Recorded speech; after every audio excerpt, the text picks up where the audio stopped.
quatrième primaire. Et étant depuis des années affilié au mouvement À Cœur Joie, l'idée me vint de créer une chorale. Aux invitations lancées dans les classes primaires, des bonnes volontés répondirent et je réunis une quarantaine d'enfants. Les répétitions furent fixées après le repas de midi. Les premiers jours se passèrent sans encombre, mais au cours des semaines suivantes, comme j'exigeais une certaine discipline... Et qu'Alain Lamarche était là, et que... Ça, je passe. C'est une parenthèse. Là, c'est pas rentré dans les détails. Le groupe fondit et la plupart des enfants retournèrent à leur jeu dans la cour. C'était déjà assez fastidieux de suivre les cours sans se farcir une demi-heure de chant nullement obligatoire. Devant ces défections successives, me retrouvant avec 5 ou 6 gamins, à cette époque l'institut n'est pas encore mixte, je cessai les répétitions chorales. Je me rappelais alors que j'avais dans mes bagages 3 flûtes à bec, une soprano, une alto et une ténor. J'en avais fait l'acquisition à l'instigation de M. Defèche, professeur de musique à l'Institut Saint-Luc de Mons. Il employait surtout la flûte soprano dans les classes dont il avait la charge, et il avait une méthode basée sur des chants populaires et des airs célèbres. À ce moment, j'étais incapable de jouer un air à la flûte. Je découvris dans une revue À Cœur Joie l'annonce d'un stage de flûte en Allemagne, près de Sigmaringen, exactement à Ilzikhofen, un petit patelin où il y avait un ancien couvent.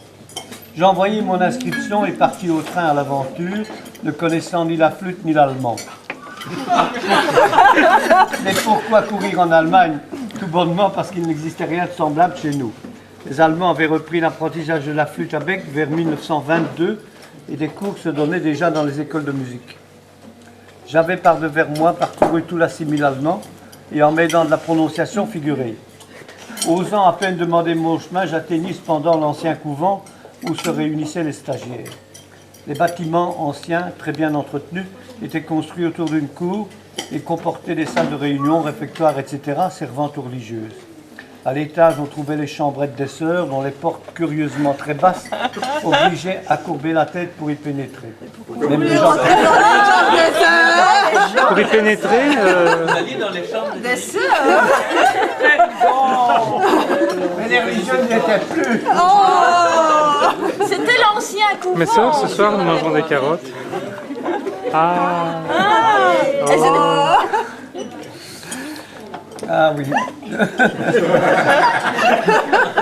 C'était le bon temps. Il y a des C'est vous qui se dites. Alors, à l'étage, on trouvait les chambrettes des sœurs, dont les portes curieusement très basses obligeaient à courber la tête pour y pénétrer. Dans l'ancienne chapelle, on pouvait encore voir des cellules où chaque monial se retirait pour méditer. Le chef de stage, un certain monsieur Fritz Behn, professionnel de Tübingen, m'accueillit curieusement, mais me fit comprendre qu'il ne connaissait ni le français, en français que monsieur, madame et merci. Les autres personnes n'en connaissaient pas plus. Il y avait également une 8aine d'étudiants d'école normale, des Danois, qui parlaient danois, anglais et allemand, mais ça ne m'avançait pas. Cependant, je n'avais pas perdu mon temps, car j'avais appris quelques doigtés de la flûte et l'audace de dire quelques mots en allemand. Je revins de cette semaine à suivre des cours. Quant à la flûte, je me mis en quête de la méthode de Fesch. À la rentrée scolaire de 67, je recrutai quelques volontaires qui désiraient s'initier à la flûte à bec. Avec la fameuse méthode, les 7 candidats et moi-même, nous nous attaquâmes à cette étude. Malheureusement, la méthode comportait une sérieuse erreur. Dans chaque chanson, en dessous de chaque note, on trouvait la position à adopter sur l'instrument. De cette manière, l'enfant regardait en dessous de la portée et après quelques semaines de répétition, il ne savait pas plus lire les notes qu'avant de commencer l'étude de la flûte. J'en vins à la conclusion qu'il fallait directement lire les notes sur la portée tout en mémorisant les doigtés. J'installai un grand tableau au fond de la classe et y traçai les portées lisibles à distance. Entre-temps, je découvris un cahier édité par Jacques Grindel, Le Cantilège, basé aussi sur des chansons françaises.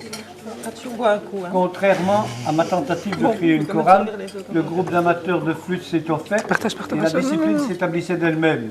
En effet, pour jouer ensemble et arriver à autre chose qu'une cacophonie, il fallait que tous acceptassent de se taire, et comme la répétition ne durait que 15 minutes, on avait intérêt à ne pas passer trop de temps. Perdre trop de temps, pardon. Au fond, l'enfant s'autodisciplinait.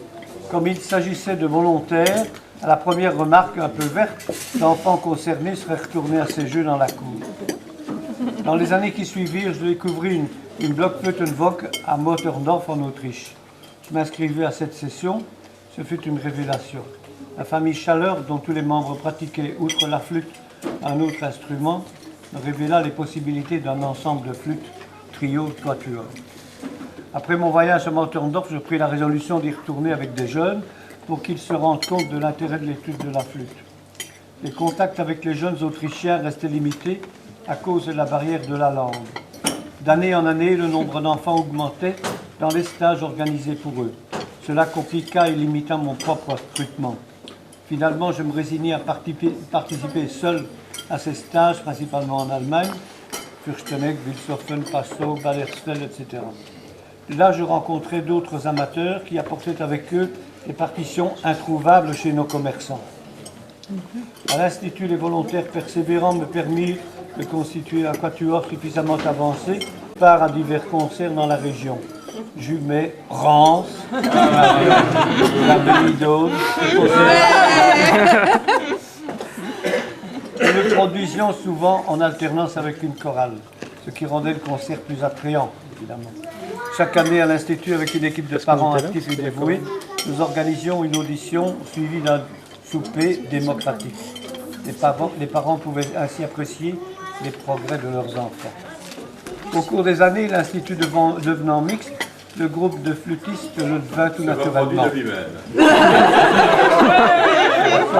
Les anciennes et les anciens qui avaient quitté l'ISJ se retrouvèrent quelquefois à l'occasion de fêtes de l'Institut organisées à la salle du temps choisi par une poignée de professeurs convaincus. En 1989, j'accomplissais ma dernière année à l'Institut. Hélas, personne ne se présenta pour reprendre la direction du groupe. Et en septembre, j'ai emporté tout le matériel, pupitre, partitions et instruments. Respectivement, je ne regrette pas de m'être lancé dans cette... Rétrospectivement, je ne regrette pas de m'être lancé dans cette aventure. Celles et ceux qui y ont participé en ont retiré et en retirent encore de la satisfaction. La formation humaine s'accomplissait à l'insu des participants. En effet, pour jouer ensemble, tous les acteurs devaient s'entendre et s'attendre et donc s'autodiscipliner. De plus, l'œuvre musicale a cette supériorité qu'elle exige la participation corporelle du musicien, son engagement. Sans musicien, les partitions restent lettres mortes. Elles attendent quelqu'un d'éveillé pour les faire vivre. Voilà en quelques lignes l'histoire de ce groupe qui a pendant 20 ans porté le renom de l'Institut et qui a marqué celles et ceux qui y sont engagés. Modestement, je confesse que je ne soupçonnais pas le développement imprévisible de ce mouvement. Je n'ai que le mérite de m'être laissé porter par lui.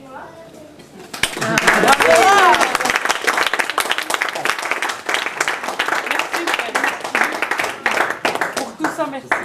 Mais bon. On n'oserait pas dire bis.